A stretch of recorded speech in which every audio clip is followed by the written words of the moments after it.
Ketemu lagi dengan saya, Ibu Titin Melestari dalam mata pelajaran ekonomi kelas 11. Tujuan pembelajaran selama dan setelah mengikuti pembelajaran ini diharapkan Ananda dapat menguasai indikator kompetensi menjelaskan sistem upah yang berlaku di Indonesia. Upah yang berlaku di Indonesia beragam, ada upah harian, upah mingguan, dan ada juga upah bulanan. Namun, sistem pembayaran upah tergantung pada suatu kondisi.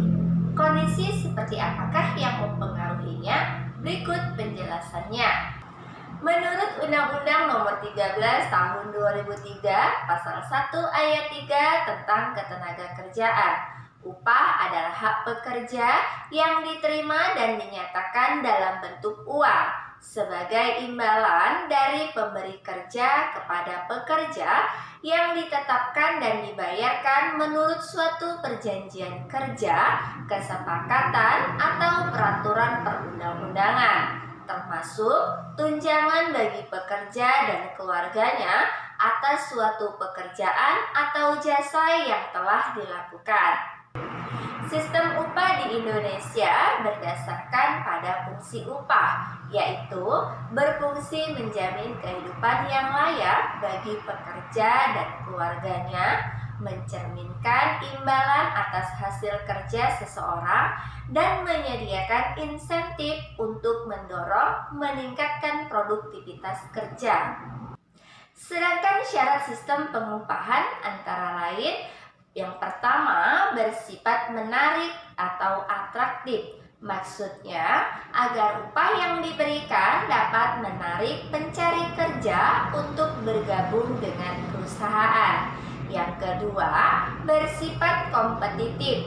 Maksudnya, agar upah yang diberikan memiliki nominal yang bersaing dengan perusahaan sejenis atau perusahaan lainnya. Yang ketiga, harus dirasakan adil. Maksudnya, agar upah yang diberikan dirasakan adil bagi semua pekerja, di mana pekerja dengan tanggung jawab lebih berat menerima upah lebih besar dibandingkan dengan pekerja dengan tanggung jawab lebih ringan. Yang keempat, bersifat motivatif. Maksudnya, agar upah yang diberikan dapat menjadi sesuatu yang memacu prestasi kerja agar lebih produktif. Beberapa faktor yang mempengaruhi tingkat upah antara lain permintaan dan penawaran tenaga kerja. Pencari kerja adalah orang yang menawarkan jasa untuk bekerja. Sedangkan pemberi kerja adalah pihak yang meminta jasa dari pencari kerja. Nah, karena penawaran tenaga kerja lebih besar dibandingkan permintaan tenaga kerja, maka yang terjadi adalah tingkat upah menjadi rendah. Sebaliknya, jika permintaan tenaga kerja lebih besar dibandingkan penawaran tenaga kerja, maka yang terjadi adalah tingkat upah akan menjadi tinggi. Yang kedua, kesepakatan pemberi kerja dan penerima kerja. Biasanya pada tahap wawancara, pemberi kerja dan penerima kerja melakukan tawar-menawar tentang jam kerja dan upahnya. Namun, pada umumnya, pekerja di Indonesia memiliki posisi tawar yang rendah disebabkan karena melimpahnya penawaran tenaga kerja. Akan tetapi, ada kalanya pekerja akan mendapatkan posisi tawar dan upah yang tinggi jika memiliki keahlian dan keterampilan yang jarang dimiliki oleh tenaga kerja yang lainnya. Yang ketiga, upah minimum.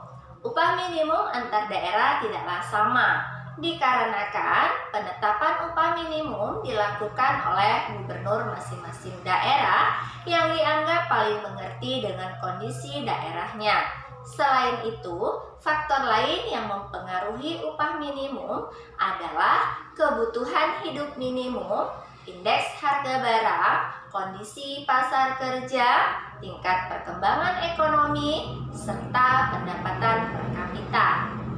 Demikian pembahasan materi sistem upah. Semoga video yang saya bagikan dapat membantu pembelajaran jarak jauh Ananda di rumah. Tetap selalu jaga kesehatan dan tetap semangat belajar dimanapun dan kapanpun.